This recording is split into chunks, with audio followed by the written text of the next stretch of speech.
আসসালামু আলাইকুম ওয়া রাহমাতুল্লাহি ওয়া বারাকাতুহু। আমাদের সম্মানিত দিনী ভাই ও বোনেরা, আমরা বর্তমানে আল্লাহর অশেষ রহমত ও বরকতে ভরপুর পবিত্র মাহে রমজান মাসে রয়েছি।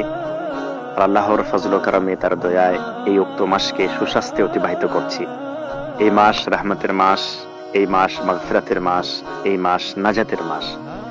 যেখানে এই মাসে মাদ্রাসা শিক্ষা প্রায় সমস্ত মাদ্রাসায় বন্ধ, কিন্তু এই মহতি মাসের মূল্যবান সময়কে সঠিকভাবে কাজে লাগানোর উদ্দেশ্যে মাদ্রাসা দারুত তাওহীদ মিরপাড়ার উদ্যোগে একটি বিশেষ রমজানি আরবি প্রশিক্ষণ কোর্সের আয়োজন করা হয়েছে। এই কোর্সের মূল লক্ষ্য হলো মাদ্রাসার শিক্ষার্থীদের কোরআন তেলাওয়াত শুদ্ধ করা ও কেরাত সংশোধন করা, তাদের মধ্যে আরবি ভাষায় বিদ্যমান দুর্বলতা দূর করা, তাদেরকে আরবি ভাষায় দক্ষ ও পারদর্শী করে গড়ে তোলা। আলহামদুলিল্লাহ, রাজ্যের বিভিন্ন জেলা ও বহির্রাজ্য থেকে 70-এর অধিক শিক্ষার্থী এই কোর্সে অংশগ্রহণ করেছে। তারা মাদ্রাসায় অবস্থান করে এক মনোরম ও দ্বীনী পরিবেশে ইলম অর্জনে নিয়োজিত রয়েছে। মাদ্রাসা কর্তৃপক্ষ ইফতার থেকে সাহারি পর্যন্ত তাদের সকল খাদ্য ও প্রয়োজনীয় ব্যয়ভার বহন করে চলেছেন। প্রতিদিন প্রায় তাদের পিছনে 7,000 টাকা ব্যয় হচ্ছে।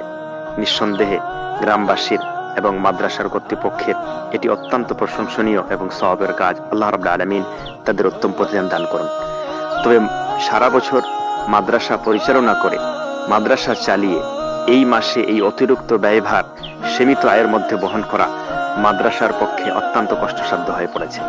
এমত অবস্থায় আপনাদের নিকট আমাদের বিনীত আবেদন, এই বরকতময় মাসে আপনারা যদি সামর্থ্য অনুযায়ী সাহায্যের হাতকে প্রসারিত করেন, তাহলে ইনশাআল্লাহ এই মহতী কোর্সটি সুন্দরভাবে সম্পূর্ণ করা আমাদের পক্ষে সম্ভব হবে। আপনারা অবগত আছেন যে নবী করিম সাল্লাল্লাহু আলাইহি ওয়াসাল্লাম সম্পর্কে পাওয়া যায়, লা রাসূলুল্লাহ সাল্লাল্লাহু আলাইহি ওয়াসাল্লাম আজওয়াদু বিল খাইরি মিনার রিহিল মুরসালাহ।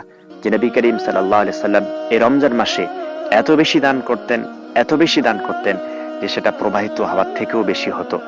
আপনারা জানেন যে নবী করিম সাল্লাল্লাহু আলাইহি ওয়াসাল্লাম বলেছেন, মান ফাত্তারা সাইমান কানা লাহু মিসলু আজরিহি গায়রা আন্নাহু লা ইয়ানকুসু মিন আজরি সাইমি শাই। যে ব্যক্তি কোনো রোজাদারকে ইফতার করায়, সে রোজাদারের সমান সওয়াব পায়, তবে এতে রোজাদারের সওয়াবে কোনো কমতি হয় না।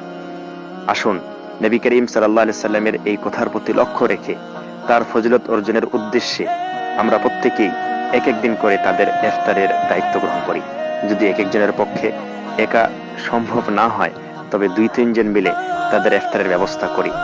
আমরা এই বরকতময় মাসে বেশি বেশি করে নেকি অর্জন করার চেষ্টা করি, কারণ এই মাসে দান খয়রাত অন্যান্য মাসের দান খয়রাতের তুলনায় অনেক বেশি সওয়াবপূর্ণ, নেকিপূর্ণ।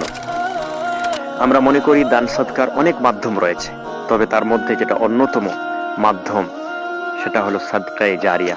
সাদকায়ে জারিয়ার যতগুলো মাধ্যম রয়েছে, সেই মাধ্যমগুলোর মধ্যে মাদ্রাসায় দান করা এবং বাচ্চাদেরকে ইফতার করা, তাদেরকে খাওয়ানো, সেটা অন্যতম একটা মাধ্যম।